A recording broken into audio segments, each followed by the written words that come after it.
we had gone through the who am I in terms of the who, what, when, where, why, and how. And last week we did what? Like, what is bhakti? What is our position in relation to bhakti? And tonight we wanted to discuss where and when. So where normally refers to the nature of our consciousness and where our consciousness is situated. And when refers to time and its influence or lack of influence on the soul. So when we speak about especially where we come from, if you ask, of course, 9 out of 10 people, they will give you their physical definition, that I've come from this particular state, I am born to this particular family, I was born in this particular social status. So all the where questions relate to the material body. Of course, we talked about in the very first class that we're not just a material body. Therefore, when we speak about where in relation to the soul, what is the import of that? So where does the soul come from? So first, when we speak in parlance like where, there is some time which is imposed on that, or some historical context which is imposed on it, because saying where have you come from indicates that you were somewhere previously and then you came into existence, you came from that place to wherever you are. But when we say where does the soul come from, it's an ontological description. Why? Because the soul's existence is eternal. So you cannot have a where question in terms of historical context if the soul is eternal, because that means it was always existing. So there is no historical context to where. Where were you and now how you've come here? So where is not really the question of the soul in a historical sense, but ontologically you can ask. Ontologically means we can ask what is the origin of the soul, ontologically speaking, means the nature or the science of where the soul comes from. So when we ask that question, of course, the answer is Mamam Vamso, Jiva Loke, Jiva Bhutta Sanatana. So this is a verse from the Bhagavad Gita, which is one of the main spiritual resources in Bhakti Yoga. And there it says, Mama Angsa. So Krishna himself, or God himself, is saying that all the souls are Mama Angsa. It means they are his own parts. And of course, God is also eternal. We recognize the eternality of God. So he's saying here, though, Mamam Vamso, Jiva Loke. So all of the jivas, the word Jiva Lok means all the different jivas. So we have to get a little more detailed here, because the word jiva refers to an energy. Sometimes it's used in common parlance to refer to the individual as well, but technically jiva is a shakti, or an energy, or a power of God. So he's saying, Mamam Vamso, Jiva Lok, all of the energy which is manifest from me in the category called jiva has originated from me. Therefore, it is my angsa, it is my part. These jivas are individually called Atma. So the Atma is the Sanskrit word for soul. So all these individual souls or Atmas have come from the Jiva Shakti. That Jiva Shakti has its origin from God. You understand? And God is eternal. His Shakti is also eternal. So he says, Jiva Bhutta Sanatana. Mamamamso Jiva Loke, Jiva Bhutta Sanatana. That the Sanatana means eternal. That these parts of my energy, they're eternal manifestation. So where they came from ontologically is God, but they didn't have a historical non-existence. Right? So this is called the Jiva Shakti. That Jiva Shakti of God has manifestation throughout all of the other expansions of the energy of God. So principally, there are 3 main expansions of God's energy: internal, marginal, and external. So the internal energy means the spiritual realm. So we could apply the question as well, where is the spiritual realm? Understand? We could say, where is it? What would be the answer if somebody asked, where is the spiritual realm?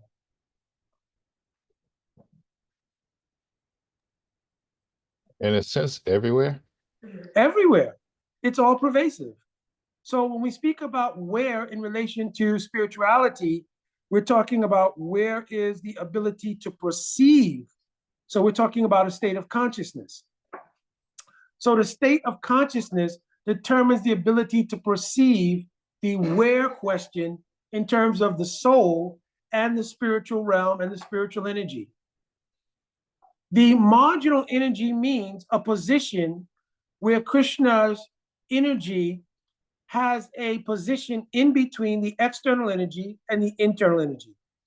So the Jiva Shakti, or the power of coming from God, which is the Jiva, which we just talked about, that energy can be situated either in a marginal position or in an internal position. It can never truly be in the external reality. Just like oil and water don't mix, the Jiva Shakti energy can never become material. But that Jiva Shakti energy, being a manifestation of the energy of God, can become one with the spiritual energy. So there's the internal energy, the marginal energy, which is Jiva Shakti. The external energy is composed of what we talked about in the first class: earth, water, fire, air, and ether. Mind, intelligence, and false ego are the basic elements. Then there's 23 altogether, 24 if you count the soul itself, 24 different material elements. You understand? So that is all constituting the external energy of God. Now, a question can be the when question. What is the influence of time in regards to this? So in regards to the spiritual energy, what is the position of time in relation to that? Does anybody want to take a guess at that? Eternal? It is eternal. So time in the spiritual world, does it have the influence in the spiritual arena to influence or control past, present, and future as it does in the material arena? Answer is no. So time may exist as a part of the Leela Shakti. Leela Shakti means the way that God performs his pastimes in the spiritual arena. So time can come as a agency of stimulation to pastimes, but it has no influence. Therefore, the bodies of these spiritual inhabitants do not become influenced by time and therefore grow old. You understand? Whereas in the material arena, time can exert an influence. And therefore, we have past, present, and future, and we have the experience of the function of that time energy on the body, creating it becoming older and older and older, et cetera, et cetera. And then finally, time becomes the mechanism by which the body becomes completely unusable by the soul, and we have to give up one body to accept another one. So all of that is the influence of time, but only in the material arena. So in Sanskrit, it has two names. The internal energy, it is called Nitya, means eternal. Vartman means present, Kal. So eternally present time. So in the spiritual world, time is not thought of as a past, present, and future. It's manifest as an eternal present, and only for the sake of pastimes or lila does there become experience of something done yesterday or something to do tomorrow. And there's no actual influence on the bodies of the spiritually accomplished jiva souls. So time doesn't make their bodies grow older, obviously has no influence on the body of God himself, Krishna, like this. In the external arena, in the material world, time exerts the influence, as I mentioned, of past, present, and future, and causes an effect on the material bodies to grow old. Now, is that same effect being manifest on the soul itself? No. No. Therefore, the soul does not undergo what's called vikara, transformation. The soul is not growing old. The energy of earth, water, fire, and ether, mind, intelligence, and false ego, which is the body, the composition of the external energy, that is changing by the influence of time. But the soul is situated beyond that, and the soul is not changing. But when the soul identifies, when the soul gives identification with the material body, it goes through the vicarious experience of I'm growing old. And it identifies with all of the activities and situations of the body getting old. And even at the time of death, it identifies with the temporal arrangement that's there, that the body is going to end, and so forth and so on. So the where and when questions regarding the nature of the soul are like this. What about the where and when of bhakti? Where does bhakti come from? And when does it come? In fact, we already described the where of the soul, but when does the soul, right? We already described it's eternal, but when does the soul come into this material energy? When does that happen? Anybody? Trick question. Genuine question. When does the soul come in contact with the material energy? Since time immemorial. Since time immemorial. In other words, this is called anadikal. Anadikal, anadi means no beginning. So the sojourn of the soul in the material world has no beginning. This is expressed in Srimad Bhagavatam, another ancient writing, and it's expressed there, anadi avidya yuktasha purushasha vedatmanam. The Purusha, the individual jiva souls, they have been from anadikal. Yukta means connected with the material energy. Big problem, red flags, buzzers.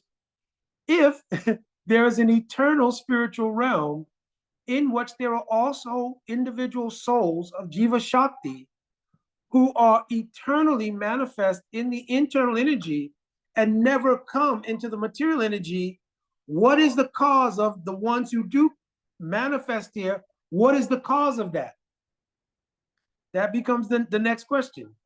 What is the cause of those jivas existing from time without any beginning? And when you say time without any beginning, you mean there was no causation really. Because what would have been the cause? Is everybody following the thought pattern? Where would have been if you've been in the material energy associated with it, not in it, but associated with it from time without any beginning, what was the cause of being in the material energy? Wanting to lord over.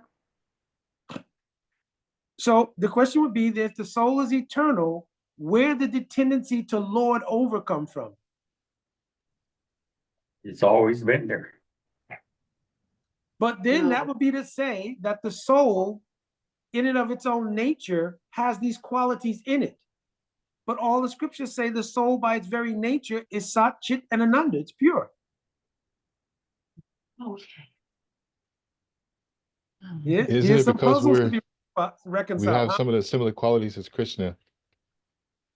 To establish our relationship with the Lord. That's getting closer. That's getting closer. So let me go ahead and explain it. So the jiva souls who are in the material world and who've been here from Anadi Kal, it is not due to any causation on their part. The existence of the jiva souls in the material arena is also one pastime of Bhagavan. You understand? In other words, just like Krishna has leelas within the spiritual arena, there are leelas that are performed within the material arena. There are unlimited incarnations of Bhagavan, including the original form of Bhagavan himself, or Swayam Bhagavan Shri Krishna, also performs leelas here.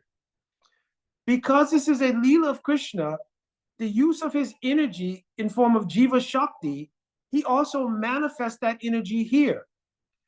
The Jiva Shakti that's manifest here is void of the internal spiritual potency that illumines their consciousness in terms of identifying their own spiritual nature, identifying God, identifying the spiritual realm, etc. So the next question is, why would he make an arrangement like that? Right, I mentioned, I think in one class, I wasn't sure if it's in our series here, there's a study in universities called theodicy. Theodicy means the study of why God would do things accordingly, like why do bad things happen to good people sort of thing. So why would God put us in this condition where, as Ganga Didi said, we're trying to lord it over, but the result of trying to lord it over is that we're suffering. You understand? Why would he make an arrangement like that? I want you to think about something. This is mentioned also in Jaiva Dharma, chapter 16. So when it comes to the writing part of this, I'm going to edit some of this out of there, because some of this is just for devotees, some is for the Bhakti Basics book, right? But in Jaiva Dharma is a very deep explanation. One is that when one truly wants to serve someone in love, do you tend to undergo inconveniences for the service in that love, even in the material world? Do we accept inconvenience to serve someone in love? Yes. Does sometime a husband or a wife stand over a very hot stove in the burning summertime to cook for that spouse? Yes. Especially when it comes to taking care of children out of parental affection. Do we tolerate everything from the early stages of passing stool and urine on your own body to dealing with their teenage years to everything else in the name of love? Yes. Why suddenly when it comes to the absolute God who's been in the heart with us from time immemorial, it becomes difficult to reconcile that we're taking some inconvenience for the Leela that he performs in this world? But because of self-interest, we never think about that, because we put ourselves first in the comparison to us and God, but we don't do it when we think about those things which we consider to belong to us, our children, our spouses.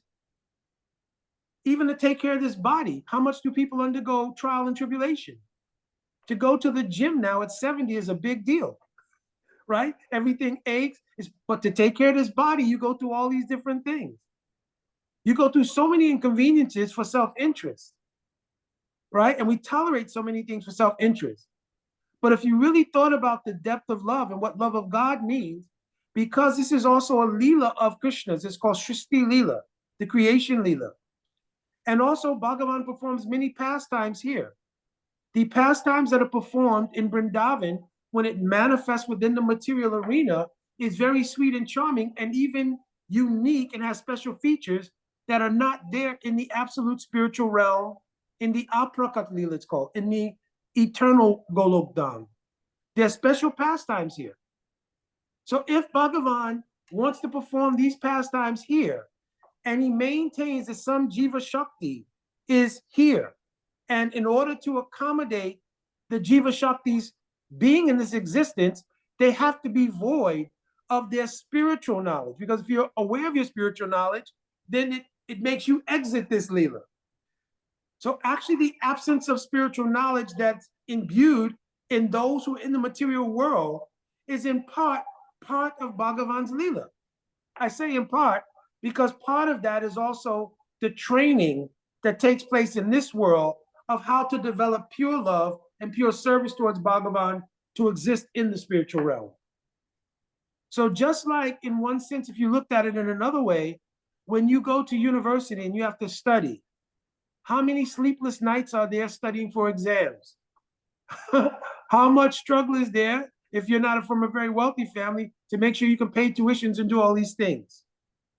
You understand? So even in educating ourselves in this world, it requires some sacrifice and some struggle. What to speak to learn the proper mood of love and service to the highest divinity in the highest abode. So this is also a training place. So the inconveniences and so forth that go on here, if we thought about that in relationship to tolerating that in order to develop love for God, is that really a bad thing? No. From that perspective. From our own self-interest, it seems like there's discrimination. Why am I suffering? So now let's go back and deal with the suffering part. When you go to sleep at night, sometimes you have very, very bad dreams, right? Of course, I'm giving a secret here. If you will sandwich your day and your night with Hari Katha and so forth, it'll minimize bad dreams if you're having them. Understand? But sometimes you have very bad dreams. But when you wake up from that dream and you realize it was a dream, how much satisfaction and relief do you feel? The things that were happening in the dream, we have the perspective. It was a dream. In the same way, when we awaken our consciousness and our love for God, The material experience is looked at as a dream. Now, also compared to eternal time, because we mentioned when means time, compared to eternal time, even if we were in this world from Anadikal, how much is that in relation to eternal time? Nothing. The whole experience from Anadikal means time without any beginning, right, in this world. But if that sojourn comes to an end, and if you are taking up the process of bhakti, it is indicative that your sojourn in this world is coming to an end. There's actually directly a verse like that in Srimad Bhagavatam. Bhava Appabhaga, what is this? Bhava Appabhaga, Brahmato, Yaraj Bhavet, Janasha Tarahi Achyuta Sat Sangamaha. If you've come into the association, Achyuta Sat Sangamaha means of a sadhu, and you're hearing all these things, Bhav Appavaga Brahmato, and you've been wondering throughout all of the Brahmandas, you should understand, Bhav Appavaga. At this point that you're associating with a sadhu, it is like your 5-minute warning, your sojourn in the material world is over. This is a literal verse in Srimad Bhagavatam. If you come in contact with a sadhu and the practice of bhakti, that practice and that association itself is your 5-minute warning. Yep, it's over. It's getting ready to be over. If it's 1 life, 2 lives, or this life, this sojourn is over. The symptom are these things, the practice and the association of a sadhu. Bhavappavaga. Appavaga means liberated. Brahmato, from all of the travel and all the different Brahmandas. Yato bhavaj, certainly. Janasya tarahi achyuta satsangamaha. When any janasya means any person, tarahi, at the time, achyuta satsangama, they come in contact with Sādhu-Saṅga, it is the indication that their sojourn in the material world is over. Understand? So when you think about it, even if you looked from Anadikal, but you compared that to eternal time, we've been here for a drop in the bucket, like the blinking of an eye. During that time, also the question will arise, did I actually suffer? When you wake up from your dream, what is your perspective on the suffering that took place in the dream? Did it actually happen or not? We immediately codify it. It was a dream. You feel relieved. You feel relieved. You immediately codify it. It was a dream. You understand? In the same way, when our spiritual consciousness wakes up, we realize I never actually suffered in the material world. Now, sometimes our acharyas use the perceived suffering as an impetus and inspiration to practice bhakti to get out of this consciousness. Ganga Didi talked about the lording it over consciousness.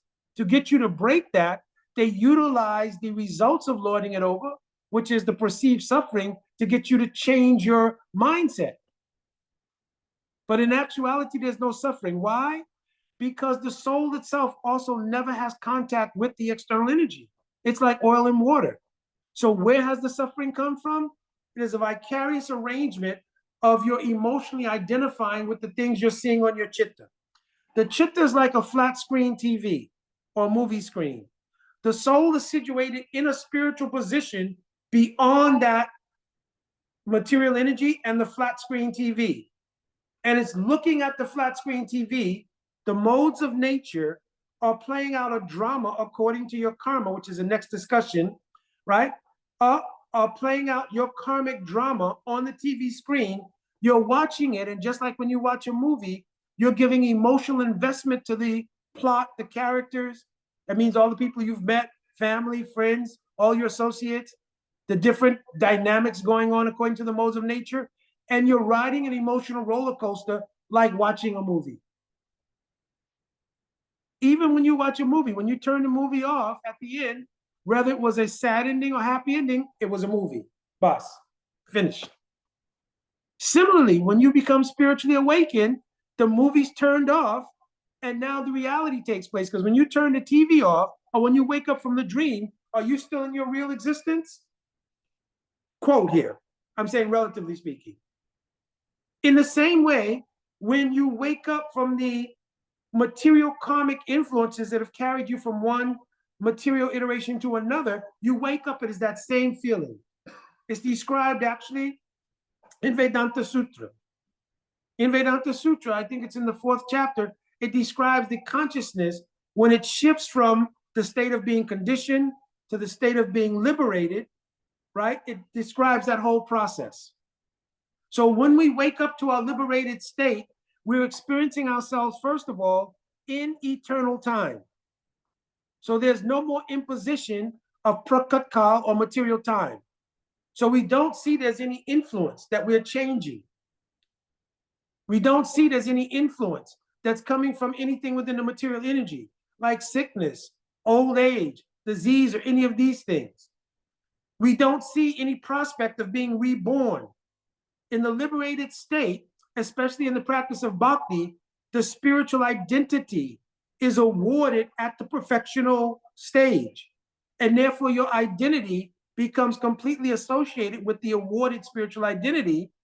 And therefore, a person thinks there was never a time when I was not this particular Manjari servant of Radhika, or this particular Saka of Krishna, or this particular associate of Nanda and Yashoda, serving Krishna and Vatsalya Ras. That identity manifests itself as eternally having existed. You understand? That's because time doesn't cross the border into the spiritual dimension. So when you transition by consciousness there, as Harinamananda Prabhu said in the beginning, you realize spiritual world is everywhere. And there is no past, present, or future. Everything is in eternal time. So my identity also in the spiritual world is in eternal time. So I've always been this Manjari, this Saka, etc., etc.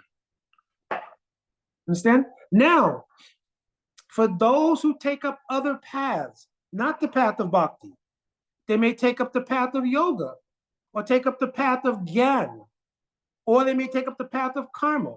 Karma means I'll do certain activities to create a better life for myself. By doing those kind of activities, you cannot even break the material plane and into the spiritual domain.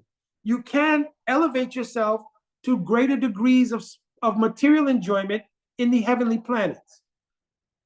So you could just think that most religious traditions are dominated by that theme, that they will act in a way that is spiritually correct, that will not incur bad karma, but will incur pious karma.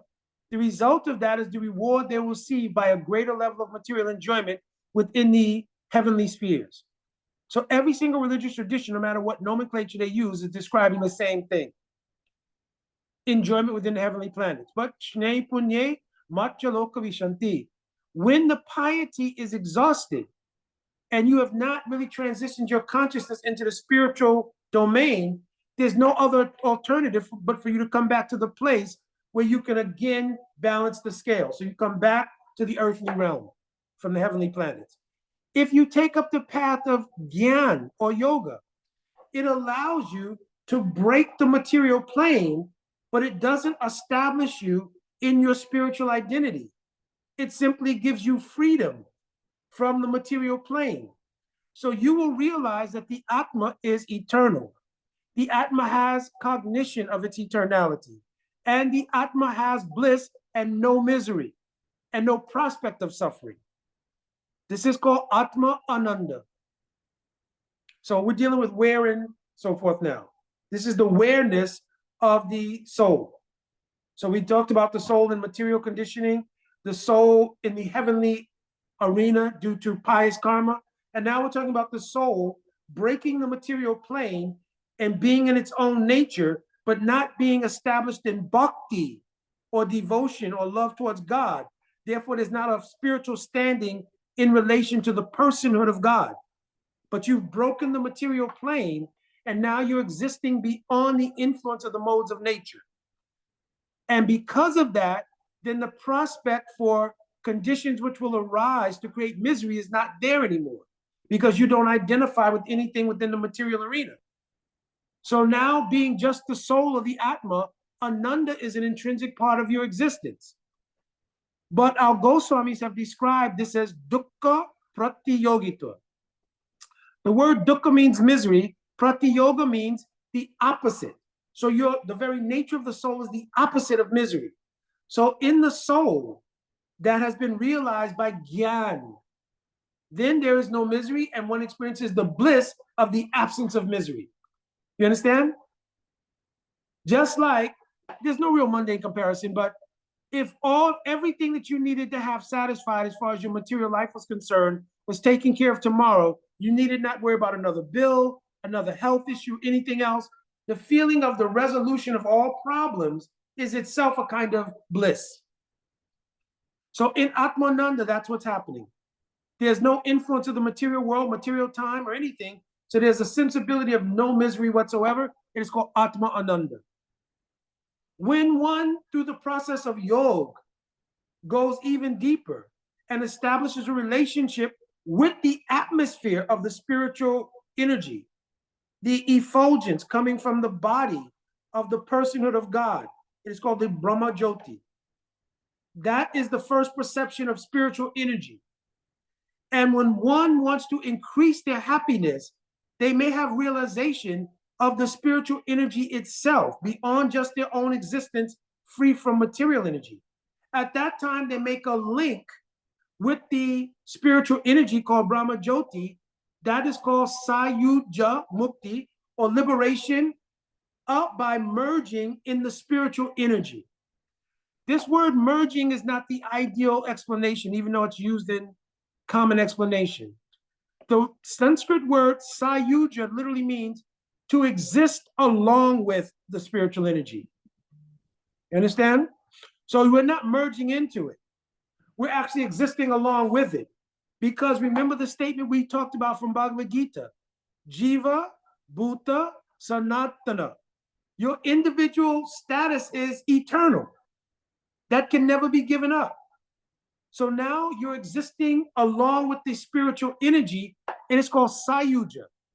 Sayuja literally means existing along with the spiritual energy, and having given up any material designation, one identifies with the Brahma Jyoti or Brahman, and they experience a happiness called Brahmananda. Everybody following so far? Brahmananda. The experience of Brahmananda, you want to ask a question? Yes. Woody? Yeah. So when you merge, when you say merging into the Brahma Yoti, so you could be actually in this material body, but consciously merging into that atmosphere. Exactly. That is called Jivan Mukta. Jivan Mukta means when you become realized, even in this body, that you're not the body, you are the soul. And then having realized the soul, you realize the happiness that comes from the spiritual effulgence coming from the Lord's body, and you associate with that. It's called Sayuja. Associating with that energy, it creates Brahmananda. Why? Because the qualities of Bhagavan are present to some slight degree in the effulgence coming from his body. In Bhagavad Gita, there's the statement, Brahmano hi pratishtaham. So that effulgence, which is emanating from the body of the Lord, which is experienced as the illumination of the spiritual energy, having association with that gives rise to a happiness based on the qualities inherent in that Brahma Jyoti, which are beyond the simple qualities which are manifest in the Atma, even when the Atma is free from the material influence. Now, when one picks up the practice of bhakti, then the origin of that Brahma Jyoti and the qualities to increase bliss that are inherent in that Brahma Jyoti manifest its persona. The first persona that is manifest is the Paramatma. Understand? The Paramatma means the super soul in the heart. So when one wants to experience what is the persona from which the qualities I'm experiencing is coming from, who is the persona? What is the origin of that? When my consciousness expands further, then the Paramatma manifests and reveals itself. This is the source of that Brahman, effulgence, etc., etc. You understand? Now, as soon as you discover personhood, you discover relational dynamics. With the Brahma Jyoti, there's no need of relational dynamics. It's an energy. You can appreciate it. I'm giving an example. If you see a painting, or you hear a record or recording, you can identify and appreciate the sound in the recording or the artistry in the visual dynamics of a painting? Is that not different from meeting the artist, the musician? Because a relational dynamic comes. So it's not only what they've manifested as an energy, but it's their persona which has come into play now. So we think, oh, wow, so nice to meet you. Wow, your painting is wonderful. Your song is wonderful. So now that the energy they manifested and their persona become one form of mutual admiration, but now there's personal dynamics involved, so it creates a relation. So when there's the realization of the persona of Bhagavan, it creates the relation known as Santa-Rasa. Santa means a mutual admiration for seeing the personhood of God. There's no active mood of how I want to interact, but just seeing God has increased the bliss of Brahmananda to a whole new height. Because I found the source of the qualities of happiness in Brahman, I found the persona of that. So an admiration of that takes place.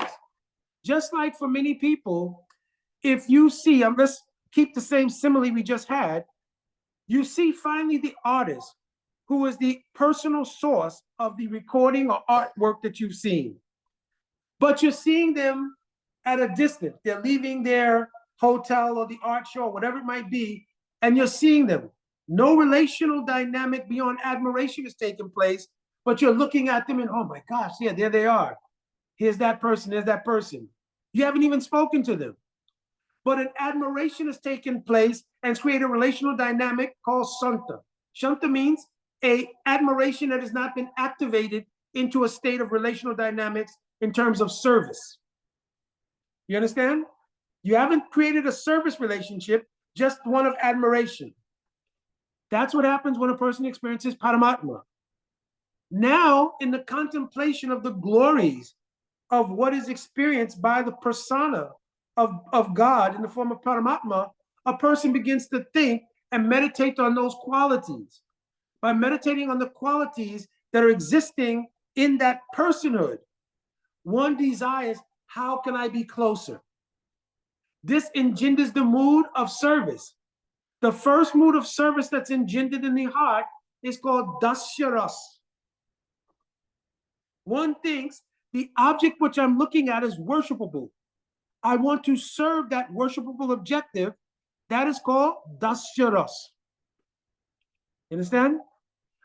When in serving that person, a sense of intimacy where the status of the opulence and power of that object of worship becomes more dominated by an intimate feeling of a desire to render service in more of a developed love, then that dasya-rasa turns into a mood of fraternity towards God. It is called sakya-rasa.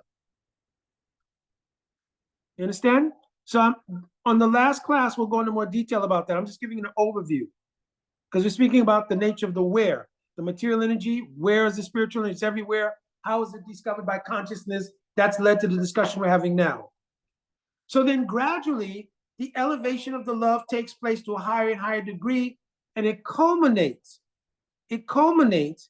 in the mood of conjugal lover and beloved. That is what is the particular line of Bhakti Yoga that's been expressed by Chaitanya Mahaprabhu and given to us in the great fortune that we have to be born at this time, right? So it's not that everybody will experience that level. It will depend on many factors, which we'll discuss in the how and why section, right? But now we're just talking about where, so where things are located. So the soul's activities can be located either in the material world or in the spiritual world. Again, I'm reiterating, in the material world, their activities come under time and karma. Because also we have the discussion of where has the particular individual souls come from. And we say, well, they've been here from Anadi Kal, so they're eternal. Or what is the basis of the differentiation that we see between one Atma or one soul and another in their material karmic iterations? What's causing that? I guess I just gave the hint of what it is. It's a karmic iteration. So what is karma? Karma means that all of the actions that we perform produce a reaction. Those reactions play themselves out in 4 different ways. Oh. You had a question, Virginia? I was trying to answer the question, what is karma? Oh, But my Our computer stopped. internet is not It goes in working and out. too well. okay. Sorry. Karma literally is actions that produce reactions according to the nature of the actions themselves. And it produces those reactions in a 4-fold manner. So first there's the action itself. That action registers as 1, a result that has to manifest at some point. It's not manifest immediately. That karma is called aparabdha karma. It means an action that's not yet borne its fruit, but it's lying in wait to bear that fruit. Is that dependent on happening in one life, or can it extend beyond one life and go into another? Yes, I see everybody shaking their head. So it can extend beyond one life and go into another. That's where you see the variety of different people's karmic portfolios that are as individual as their DNA. Because your karma is as unique as your DNA. In fact, your DNA is karmic. You understand? So what happens is, aparabdha means those actions which will bear fruit in this life later on, or even going into another life. It also sets up what is called kut. Kut means a tendency to do the same actions, because when you do something, you create a connection with what that thing is you're doing. So there'll be a tendency to repeat it. And this is the problem, because even if the action is sinful and it's producing karma or bad karma, the attachment to the quote enjoyment that was derived from that action will make you repeat it. And it creates a cycle. And then the aparabdha, the unborn fruit of that thing will manifest again and again and again. And that's why people have so many different kinds of problems. Now, besides manifesting the kut, or the tendency to recommit that activity, it not only creates a seed of a further action in that same domain, whether it's good or bad, etc. And that seed is called a bij, which then will manifest as a desire. The kut is the general tendency, but the bij is the desire that comes in your mind. Yeah, we should do this thing. Whether it's good or bad, we should do this again. You understand? Because everybody will rationalize. This is what the intelligence does. If it's a good activity, the intelligence will rationalize. This is good. This is proper. What is the problem? Why should we not do this? If it's bad, the tendency will be to rationalize it by, you only live once. What can you do? I mean, you got to enjoy it. I work really hard. You understand? So that rationale comes as a bij, as a seed. And then the seed becomes nourished and fructified when you act on it. Again, that creates aparabdha karma. Then when you have to be responsible for the result of that action, it is called parabdha karma. When I got sick, when I had the accident, when this thing happened, that thing happened, that is called parabdha karma. It is the fruit now born from those earlier actions. When we take birth in this world, every soul is manifesting their birth as parabdha karma. Therefore, if a person is born wealthy, healthy, and happy, or with some particular disease or other inauspicious thing, that is karma playing itself out. That is not an evil hand of God deciding to be discriminatory and make one person one way and another person another way. This is actually their own actions which are manifesting in the next iteration. Then the actions they perform in the current iteration is creating the future. Last week we discussed, however, that there is something called karmic activity, because the nature of the soul is that it is active. It can't be inactive. You understand? So it expresses activity in the physical body, in the subtle body when you dream, and even when you transition to a new body, it's also expressing action. So there's no time when the soul is not active. So, but you can't act in such a way that you don't produce these different degrees of karmic reactions. It is called akarma. How? When all of your actions are dedicated to the spiritual reality, it does not create karma, because the activities there only geared towards your soul and its relationship to God, and according to what I described earlier, either by becoming free from the material world, merging with Brahman, realizing the super soul, or eventually realizing the higher persona of God in the form of Krishna, etc., etc. So those activities that are spiritual don't produce karma that would bring you back into the material arena. So those activities are also not under time. Because the next question is, when will I get my spiritual attainment? You understand?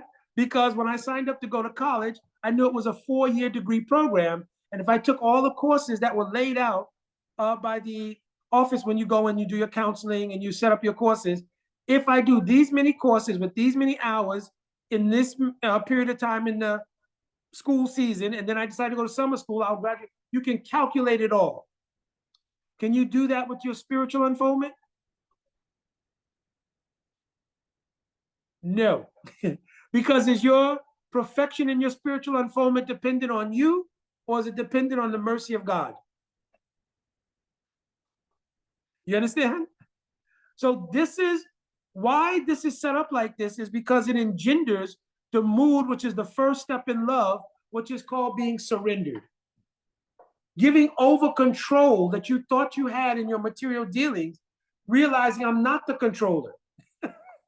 And giving over control in the ultimate sense to the very object of your worship. Therefore, I'm placing everything in the hands of God.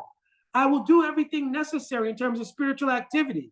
I won't create further karmic activities in the material sense. But I realize no matter what I do, ultimately everything will be on the mercy of God as to when that perfection will take place. Now, if God doesn't work on it within 3 months, should I have doubts? You understand? Listen, I've been doing everything for 3 months straight, day and night, every single thing. So I don't know what's happening. Now, I know it's not my fault, because I've been up on Mangal Arati every day, same time, same place. I'm chanting 64 rounds, not 16. So I don't know what's going on. We probably need to check the system. I'm being facetious now, right? But something's not right. You understand? And it's this one thing. One of our chief spiritual mentors, Rupa Goswami, he wrote, you should have utsahan. It means the constant desire, enlivened desire to perform the spiritual practice, which leads towards love of God. Secondly, utsahan nishchayad. Nishchayad means you should have a conviction that yes, God will come through. It will happen. And dariyat means patience, that I will not try to be the controller as to when that takes place.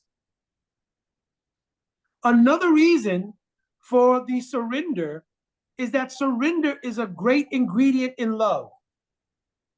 The most greatest expression of love is also the greatest position of vulnerability in relation to the object of your love. Most people in material relationships, they keep a certain guardedness about the most inner recesses of their being, because I don't want to take the chance that I will be exploited, hurt, or anything else. So we have a sort of guardrail up about the most inner recesses. But in loving God, you cannot do that. So you have to literally give up everything. This is the meaning of surrender.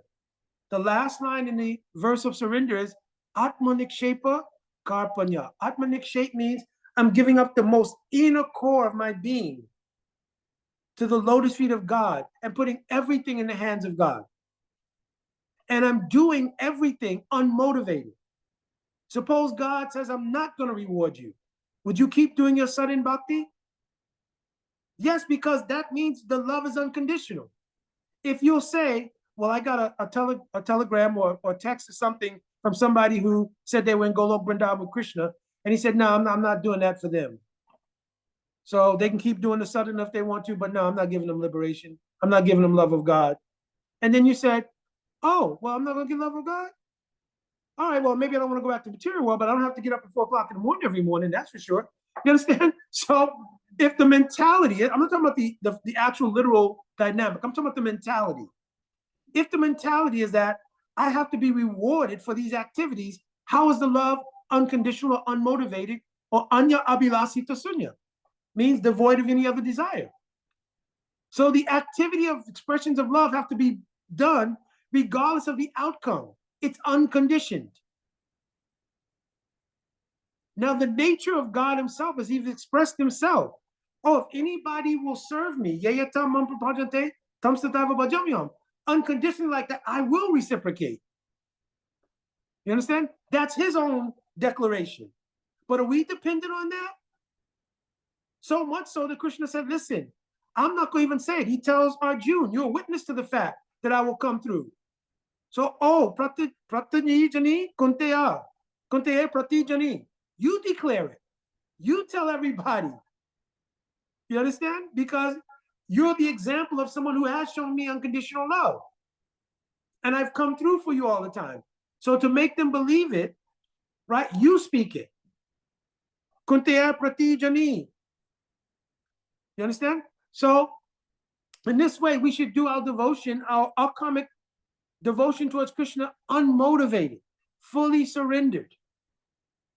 And therefore, the issue of when will not become an obstacle for us. Why? Because as soon as you become absorbed in the lack of concern about when, where starts to manifest. Try to understand what I'm saying. As soon as you give up the tendency to control the outcome, when, the where, which means the spiritual domain you're searching for, immediately starts to manifest. Because the state of the soul in its unconditional love for Krishna is the spiritual world. Harinama said in the very beginning, it's not a geologistical arrangement. Yeah, I'm going to go back to Godhead. You see people look up in the air.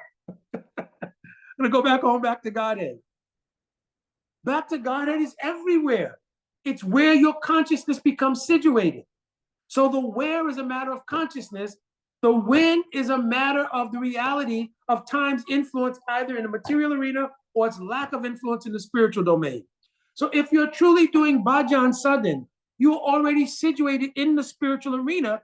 Now you just have to become aware of it, and time is not a factor. So when does it become a question? You understand? When does it really become a question? When you're doing deep sadhan bhajan life, because you're already situated in the spiritual paradigm. That's why Krishna gave the explanation in Bhagavad Gita. Pratyakshva gamam dharmyam susukam kartyam abhyayam. While you're practicing, gradually when you've entered into that internal space, then pratyakshva gamam, you're discovering yourself. And even in the stage we all are now, if you look right now, how much self-discovery has already taken place? That's why it's very difficult to give bhakti up. Even if Guru will tell you, no, you don't have to chant, just don't worry about anything, just don't worry about chanting it. Most devotees can't give it up. They can't. If you've never developed any real motive, then, oh, Gurudev told me no need to chant anything, I'm good, bas. But even if Gurudev will tell a very deeply motivated and bhajan person, oh, Gurudev, I want to chant. I want to do my sadhan bhajan. Why? Because now, pratyakshvagamam, what you've been doing is given revelation to this point. And therefore, you've already crossed the boundary of time. Are you not in the spiritual arena right now? But we look at things, we always look at things in past, present, and future. So in the material arena, we tend not to operate in the present. So when we talk about obtaining our spiritual goal, we talk about, yes, when I become perfect. You understand? We start saying, when I become perfect. And then we start creating a metric within the material dynamic of what is perfect and so forth and so on. Right now, if you're doing sadhan bhajan, everything, is that not perfect right now? But we're creating things beyond by our imagination in relation to time when I become perfect. If you're doing sadhan bhajan right now, and you're fully endeavoring to your best capacity to serve Radha and Krishna, that is called perfection. That perfection simply becomes more revealed to you. You understand? So it's not a geo logistical accomplishment that happens. Yeah, I can see now I've moved into a different area. It's inner revelatory. That's the meaning of the word pratyakshvagamam damyam. Pratyaksh means to reveal something. So I'm already situated spiritually, already situated in a perfection according to my adhikar. And now what's happening is that adhikar, that position, is growing within perfection. So I'm already situated in eternal time, because who am I? Am I the body or the soul? If you know that, go out and ask, take a poll and go out and ask 10 people right now outside the door. See how many come back and say they're the soul. You already are situated in that position. And what's happening is now it's unfolding as you go on practicing and hearing. So you're already situated in perfection. It's unfolding the nature of that perfection. Pratyakshvagamam dharmyam. In the dharma you're doing, it's unfolding more and more. Therefore, sukham. It is creating great happiness. Kartam, what you're doing, karta means what you're doing in a spiritual sense, is creating great happiness. That's why there's many other things you could be doing at 7 o'clock on a Thursday. But everybody's on here and we're trying to talk about these spiritual sciences and so forth and so on. There is a taste in it or you would not do it. You cannot force yourself to do something you have no taste in doing. When you really think about it, even if psychologists will say, no, people do it all the time. People go to work all the time. They hate their job, but they love their paycheck. You understand? But if you weren't getting paid, you wouldn't go. So there's always some taste in every endeavor, or you wouldn't do that thing. Understand? So this is very important to understand. So this is the where. Where refers to your consciousness. When refers to the dynamic of time. And the dynamic of time refers to your focus of your consciousness, either in the material arena, where time has an influence, or when you focus in the spiritual arena, where time does not have that influence. And where is a matter of your conscious positioning. When you're focused in your inner real consciousness, you're in the spiritual paradigm. And when you break that and go into the concentration of the body and the things related to the body, then you're giving conscious endeavor in the material arena. You understand? Now, the secret here, and this is what I'll end with, is to synthesize the two things. So the practice of sadhana bhakti is a synthesis of the external activities based on the fact we still have a body with the spiritual reality we are the soul. So sadhana bhakti is the synthesis of the material body we still have with the karmic activities of spiritual endeavor of the soul. You understand? So if you go to work every day, what is that work for? It's to help you maintain doing your sadhan bhajan. If you have children and you're raising your children, that is the duty of a parent related to your spiritual sadhan bhakti. You understand? So if you live in a home and you have your objects of worship, your deities, everything in that home, the home actually belongs to the deities and you're a sevak who lives there. So in this way, everything starts to become synthesized with the reality of my soul's activity. And my job, my career, everything else is not something separate in the material world.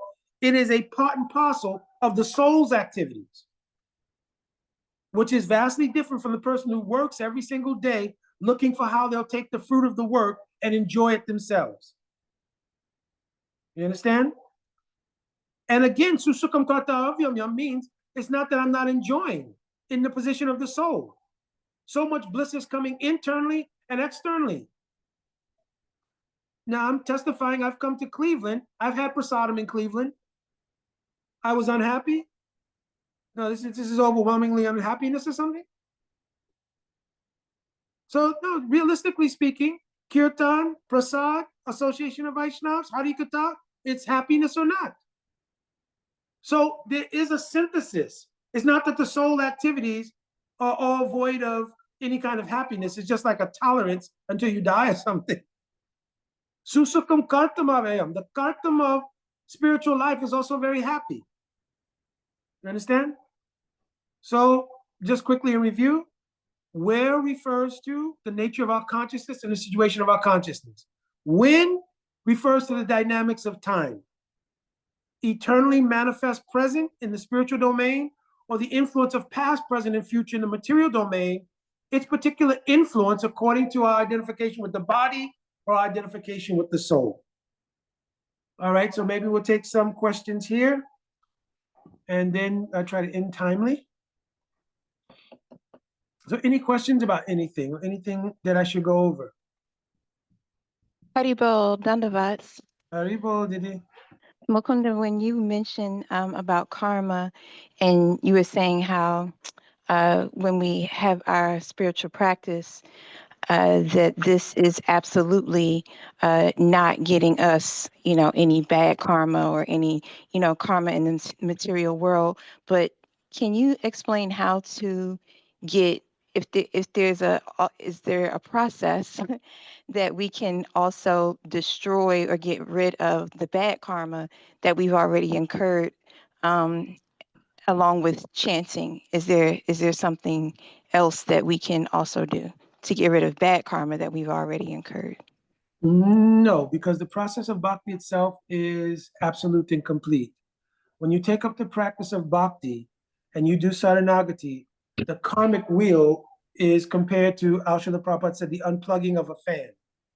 When you unplug the fan, the power source that created the gyrations of the fan is now gone.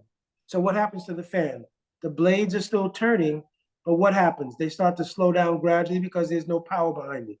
In the same way, the upper of the karma, which we had, means that karma which isn't borne fruit yet.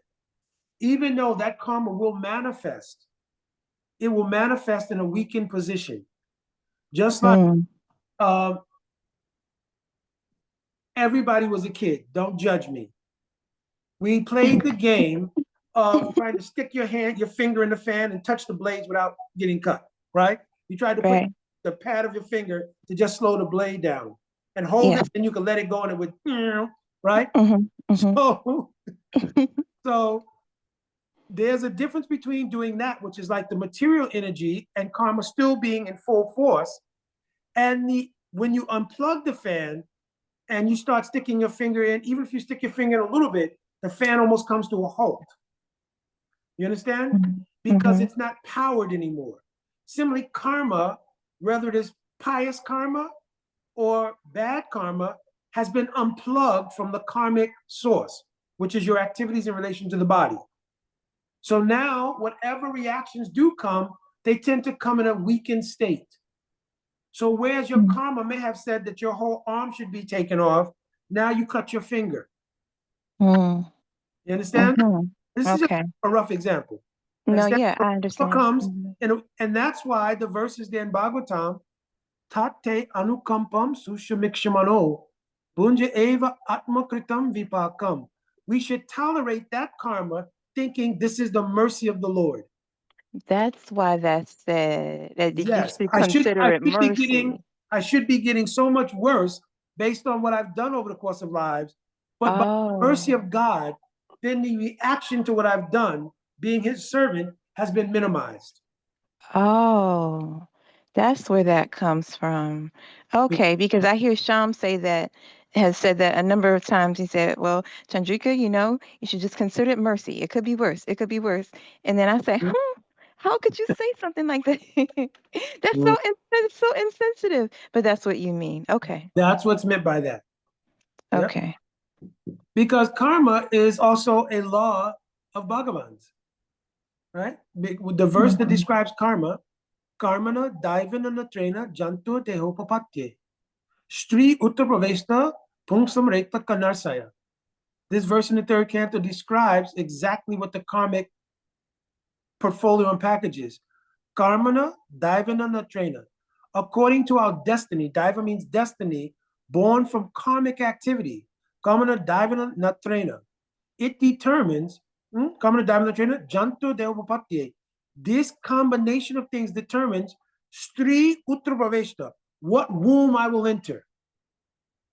And pumsam reta kanasaya, what male person will be the generator of the particle of procreative fluid into that womb. That's in Bhagavatam. So it directly picks out who will be the father and the mother that gives facility to your next karmic iteration. Wow. So karma is that exact thing, but we don't only come into the world with our material karmas. We also come with the praktanic, means the samskars of bhakti or spiritual life of the previous life also. So they come on two separate tracks. And what happens is at a certain point, let's say your karmic package is going like this, and your bhakti samskars are going like this. At a certain age, at a certain period of time, it starts going like this, because the impulse, according to your bhakti samskars, start to take over. And all of a sudden they reach this point here, where they're kind of equal. That's when the question arises, wait a minute, there's got to be more than this material life. When those samskars come to that point, and they're matched up with the material samskars, then there's a question, because I'm getting two influences. And the one influence says, you know, there's something else to check out besides the material world. And your mind goes, yeah, it's got to be more than just this. And then you start checking out what that is. The previous bhakti samskars takes you back to the path of bhakti automatically. It doesn't take you to the channel of gyan and yoga, etc. You understand? So now you get back on the path of bhakti, and you get the right kind of association depending on your bhakti samskars. The bhakti samskars start going like this, and it causes the material impressions to start to wane. Okay. You understand? I see. Okay. Therefore, you don't want to eat McDonald's anymore. And you don't Exactly. want You don't want to go to the club. You ain't willing to entertain the guy because he's cute, except for all that kind of stuff starts to dwindle. You understand? Okay.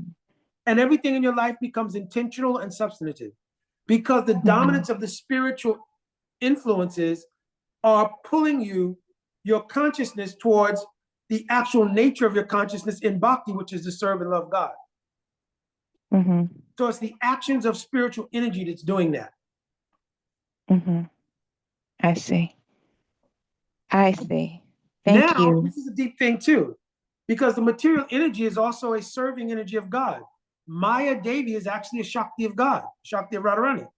So Maya will let you go proportionate to your footing in the spiritual impressions. You understand? Maya has a whole like this. What do you mean? According to how you, I was asking, can you explain that? What do you mean? Yes. So let's say Maya's grip is like this. As your spiritual impressions begin to rise, Maya sees you have footing in the spiritual arena in a certain degree. The hold that she has comes like this. As your footing grows, it goes like this. When your footing is more complete, it goes like that. And when your footing is situated in the spiritual world, absolutely, she lets go completely. I see. Because the nature of the jiva energy is that it's dependent. It's dependent for shelter either within the material influence or the spiritual influence. So once the spiritual influence takes hold of you like this, the material energy no longer has to hold on, it lets go. I see. I see. Thank you so much. Hari Hari Bol. Any other questions? I was going to say, and based on what you're saying here, when someone comes in touch with the sadhu guru, and then they start performing bhajan, then bhajan itself helps one to relieve oneself from all that material contamination. Is that a fact? Yes, it's the Shakti in the bhajan. That's why you heard this word before, bhajana kriya. So the word kriya means the energy of God that is subsidizing and is present in the practice that's causing the removal of the unwanted things. Because we don't have the capacity ourselves to remove them. So we did, the part was, Saranagati or surrender has three elements. The first is called prapati. Prapati means I'm desiring to do it. I don't even have the power to surrender, but I desire to do it. Then the inspiration to do it is called Saranagati, which is the 6 things: doing what's favorable, staying away from what's unfavorable, understanding that Krishna is protecting you on the path of bhakti, and that Krishna is maintaining your growth in bhakti, is subsidizing the process for you, right? And then Atmanikshep, right? means the tendency, I want to give my entire self over to Krishna completely. Karpanya means realizing my inability to do this myself. Karpanya means I become completely humble. This is the meaning of the Shishastakam class, Trenarapi Sunich. And then when the Saranagati in action is manifest by the subsidy of the Kriya Shakti, coming from the practice, which is your invocation for that mercy, then when the practice and the mercy combine together in their goal, then it produces Atmanivedana. Atmanivedana means, just like the Shravan Kirtan Vishnu Smaran or the 9 process of Bhakti, the last one is Atmanivedana. So Atmanivedana means having realized my Atma as a cowherd boy, as a gopi, etc., etc. I'm giving that fully to Krishna for his enjoyment. So a body which is suitable to that mood is manifest. A gopi body, a cowherd boy body, whatever body is suitable to the service, that body is offered completely to Krishna for his enjoyment. So the bodies of the eternal associates is a manifestation of their desire to serve Krishna, and Krishna's energy, called Sandhini Shakti, is manifested in a body suitable to the kind of service they are rendering and Krishna's tasting. The bodies that we get in the material world are the combination of our desires to taste a certain kind of material phenomenon. You understand? So karma produces a body that's exactly according to what you deserve and desired in the previous life. Oh, so you want to enjoy like this? All right, I'm gonna give you a body like this, etc., etc., etc. But because the body's temporary, you wanted a body like Denzel Washington, but by the time you get older, the body is not quite like that. You understand? So that's the temporal nature of the material world. You understand? But the spiritual body is not like that. You desire the body of a Manjari to serve Shrimati Radhika. Oh, that body will be eternally 12.5 to 13 years old. It will have all the features. They're called Ekadas Bhav. I'm not explaining that here. It's very high subject, right? But all those things will be manifest in your consciousness. You realize this is me. Yeah? All right, any last question?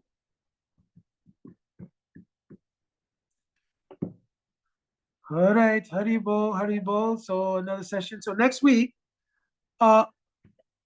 why we'll try to incorporate, but how is a pretty lengthy subject because it's about the process of bhakti. So we'll complete everything. So that'll be the completion of the bhakti basics, right? We'll edit all this stuff out because some things are, I'm speaking for devotees, some things I'm speaking for the book, right? And mess things up. So next week, the why and the how. And we'll see how much we get through. All right, my Dandavat Pranam devotees. Jai Shri Krishna Chaitanya Prabhu Nityananda Shri Advaita Gadadhara Sri Gaur Bhaktavinda. Hare Krishna, Krishna Krishna, Hare Hare, Hare Rama, Rama Rama, Hare Hare. Jai Vanchakapati Vishaki Pasapati Chapati Nagame Vaishnavi Vinama. Jai Prabhuji. Any announcements? Harinamananda Parvati, any announcements? Not necessarily, but there will be digital magazine coming out in this month. We're going to start. So if anyone does want to submit any articles at any point, just let me know and we can add it. Yeah. One thing that might be very nice, especially now, is articles from devotees, because every devotee can do that, is how I came to bhakti.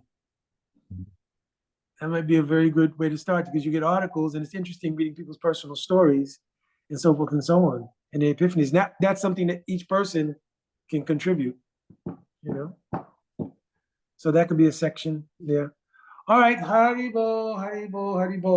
So anyway, I won't discuss that part here. I was going to discuss something else about the travel, but all the dates, we're going to keep the dates the same right now. So there's not going to be any changes and so forth and so on. So everything was worked out with Gita Nagri, and I understand may do something there also. So it honors, so there's no difficulty about anything like that. Yeah. So Cleveland, as far as Columbus, we can just do Cleveland. We'll just do Cleveland. So I'll come to Cleveland a day earlier than expected, which means I'll be in Cleveland on Friday, Saturday, Sunday, and Monday. Probably leave Monday afternoon. right? And then also I'm thinking while I'm in Cleveland, the Saturday afternoon, I will do the yajna for all of those who are taking initiation. And then Shambhala Prabhu is also taking Diksha, so he will come and I'll do the yajna. And for Radha, I'll maybe do the same thing in DC. Because you guys may not be in Cleveland, but I'll be in DC. And so I may have a chance also to do it there. All right, Dandavad Pranam, Hari Hari Bo. See everybody next week. Thank you so much. Hare Krishna. Hari Bo. On Sunday.